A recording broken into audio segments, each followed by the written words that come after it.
বেআইনিভাবে বাংলাদেশিদের ভারতে প্রবেশ করতে সহায়তা করছে এক ভারতীয় পাচারকারী।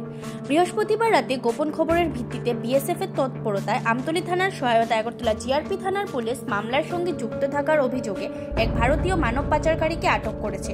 অভিযুক্ত ওই পাচারকারীকে বেলাবর পালপাড়া এলাকা থেকে গ্রেফতার করেছে পুলিশ। ধৃতের নাম রাজু মিয়া।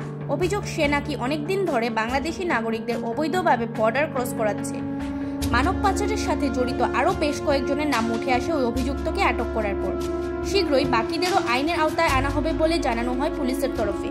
গতকালকে আমরা আমাদের আগরতলা জিআরপি থানার একটা মামলাতে একজনকে অ্যারেস্ট করা হয়েছে বেলাবর পালপাড়া থেকে, যা আমতলী থানার অন্তর্গত। তো এইটা আমরা আগরতলা জিআরপিএস, বিএসএফ এবং লোকাল পিএস আমতলী পিএস মিলেই আমরা এই অপারেশনটা করি। তো ওনাকে গ্রেপ্তার করা হয়েছে। অ্যাকচুয়ালি উনি ওই যারা বাংলাদেশ থেকে অবৈধভাবে আসা যাওয়া করছে, তো ওনাদের তারা উনি হেল্প করছেন এবং সঙ্গে আরও আছে, আমরা নাম আরও অনেকে পাচ্ছি। তো এই সুবাদে গতকালকে ওনাকে অ্যারেস্ট করা হয়েছে এবং আজকে ওনাকে আমাদের আগরতলা মহামান্য আদালতে প্রেরণ করা হচ্ছে। কতদিন ধরে উনি তার সাথে জড়িত? আমরা তো একটা কেসে ওনাকে ইনভলভেন্সি পেয়েছি।